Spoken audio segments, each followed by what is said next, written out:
Good morning friends, ಎಲ್ಲ ಹೇಗಿದ್ದೀರಾ? ನೆನ್ನೆ ವಿಡಿಯೋದಲ್ಲಿ ಮೊಳಕೆ ಕಟ್ಟಿದ ಕಾಳಿನ ಉಸಲಿ ಹೇಗೆ ಮಾಡೋದು ಅಂತ ತೋರಿಸ್ಕೊಟ್ಟಿದ್ದೀನಿ. ಅದು ಬೇಯಿಸಿರೋ ನೀರು ಎತ್ತಿಟ್ಟಿದ್ವಲ್ಲ, ಕಾಳೆಲ್ಲ ಬಸಿದ್ಬಿಟ್ಟು ಆ ನೀರಲ್ಲಿ ಸಾರು ಹೇಗೆ ಮಾಡೋದು ಅಂತ ಈ ವಿಡಿಯೋದಲ್ಲಿ ನೋಡ್ತೀರಾ. ಬೇಯಿಸಿರೋ ಕಾಳನ್ನು ಸ್ವಲ್ಪ ಎತ್ತಿಟ್ಕೊಂಡಿದ್ದೀನಿ ಮಿಕ್ಸಿಲಿ, ಒಂದು ಅರ್ಧ ಕಪ್ ಅಷ್ಟು ಇರ್ಬೋದು. ಇದಕ್ಕೆ ಮನೇಲಿ ಮಾಡಿದಂಥ ಸಾಂಬಾರು ಪುಡಿ ಸ್ವಲ್ಪ, ಆ ನೀರು ಎಷ್ಟು ಬಂದಿರುತ್ತೋ ಅದಕ್ಕೆ ತಕ್ಕಾಗಿ ನೋಡ್ಕೊಂಡು ಹಾಕ್ಕೋಬೇಕು. ಮತ್ತು ಕೊತ್ತಂಬರಿ ಸೊಪ್ಪು, ಒಂದು ಸ್ವಲ್ಪ ಬೆಲ್ಲ, ತೆಂಗಿನಕಾಯಿ ತುರಿ, ಹಸಿಮೆಣ್ಸಿಕಾಯಿ, ಶುಂಠಿ ಪೇಸ್ಟು, ಇಂಗು ಇಷ್ಟು ಸೇರಿಸ್ಕೋಬೇಕು. ಖಾರಕ್ಕೆಲ್ಲ ನೀವು ನೋಡ್ಕೊಳ್ತಾ ಹಾಕ್ಕೊಳ್ಳಿ, ಎಷ್ಟು ಬೇಕಾದರೂ ಹಾಕೋಬೋದು. ಸಾಂಬಾರು ಪುಡಿ ಮತ್ತು ಹಸಿಮೆಣ್ಸಿನ್ಕಾಯಿ ಎರಡೂ ಹಾಕಿರೋದ್ರಿಂದ ಟೇಸ್ಟು ಚೆನ್ನಾಗಿರುತ್ತೆ, ಫ್ಲೇವರು ಚೆನ್ನಾಗಿರುತ್ತೆ. ಮತ್ತು ಸ್ವಲ್ಪ ಒಂದು ಅರ್ಧ ಟೀ ಸ್ಪೂನಷ್ಟು ಧನಿಯಾ ಪುಡಿ, ಒಂದು ಅರ್ಧ ಟೀ ಸ್ಪೂನಷ್ಟು ಜೀರಿಗೆ ಪುಡಿ, ಒಂದು ಚಿಟಿಕೆ ಅರಿಶಿನ, ಒಂದು ಸ್ವಲ್ಪ ಹುಣಸೆಹಣ್ಣು ನೆನೆಸಿದ್ದೀನಿ. ಇದನ್ನು ಆಲ್ರೆಡಿ ಚಿಕ್ಕ ನೆಲ್ಲಿಕಾಯಿ ಸೈಜಷ್ಟು ಹಾಕ್ಕೊಳ್ಳಿ. ಈಗ ಇದನ್ನೆಲ್ಲ ಸ್ವಲ್ಪ ನೈಸಾಗಿ ರುಬ್ಕೊಂಬರ್ಬೇಕು. ಜಾಸ್ತಿ ನೀರು ಹಾಕ್ಕೊಂಡು ರುಬ್ಬೇಡಿ, ಸ್ವಲ್ಪ ಅದಕ್ಕೆ ಎಷ್ಟು ಬೇಕೋ ಅಷ್ಟು ನೀರು ಹಾಕ್ಕೊಂಡು ರುಬ್ಕೊಂಬರ್ತೀನಿ. ನೋಡಿ, ರುಬ್ಕೊಂಡು ಬಂದದ್ದಾಗಿದೆ. ಪಲ್ಸ್ ಕಡೆಗೆ ಹಾಕ್ಕೊಳ್ಳಿ, ಚೆನ್ನಾಗಾಗುತ್ತೆ. ತುಂಬ ನೈಸಾಗಿ ಏನು ಬೇಡ, ಪಲ್ಸ್ ಕಡೆ ಹಾಕ್ಕೊಂಡ್ರೂ ಸಾಕು. ಬಸ್ತಿರೋ ನೀರಿಗೆ ಸೇರಿಸ್ಕೊಂಬಿಡೋಣ ಈ ಮಸಾಲಾನ. ಎಷ್ಟು ಚೆನ್ನಾಗಾಗುತ್ತೋ ಈ ಸಾರು, ರುಚಿಯಾಗಿ. ಬಿಸಿ ಬಿಸಿ ಅನ್ನದ ಮೇಲೆ ತುಪ್ಪ ಹಾಕ್ಕೊಂಡು ತಿಂತಾಯಿದ್ರೆ ಆಹಾ ಓಹೋ ಅಂತ ನೀವೇ ಹೇಳ್ತೀರ. ಇವಾಗಲೇ ಬಾಯಲ್ಲಿ ನೀರು ಉರ್ತಿರ್ಬೇಕಲ್ವ.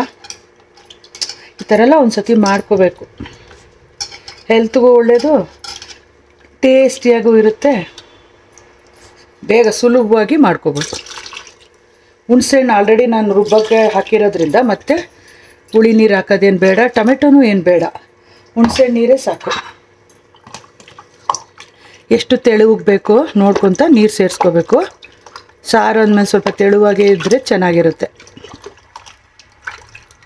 ರುಚಿಗೆ ತಕ್ಕಷ್ಟು ಉಪ್ಪು ಸೇರಿಸೋಣ. ಒಲೆ ಮೇಲಿಟ್ಟು ಚೆನ್ನಾಗಿ ಕುದಿಸ್ಬೇಕು ಸಾರನ್ನು.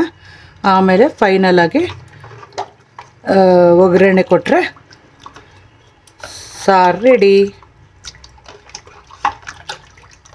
ಈ ಸಾರಿಗೆ ಸ್ವಲ್ಪ ಬೆಲ್ಲ ಸೇರಿಸ್ಕೊಳ್ಳಿ.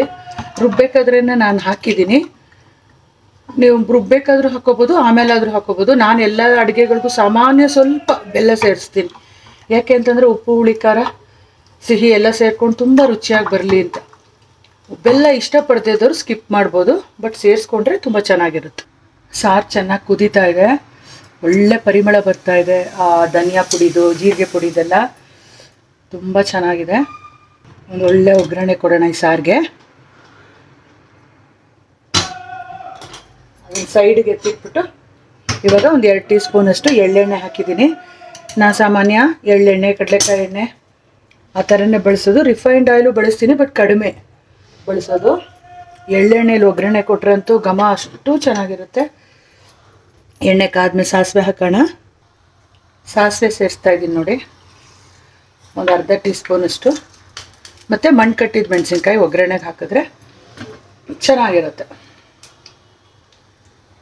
ಈಗ ಸಾಸಿವೆ ಸಿಡಿದ್ಮೇಲೆ ಬಿಸಿ ಬಿಸಿ ಸಾರಿಗೆ ಸೇರಿಸ್ಬಿಟ್ರೆ ಆಹಾ,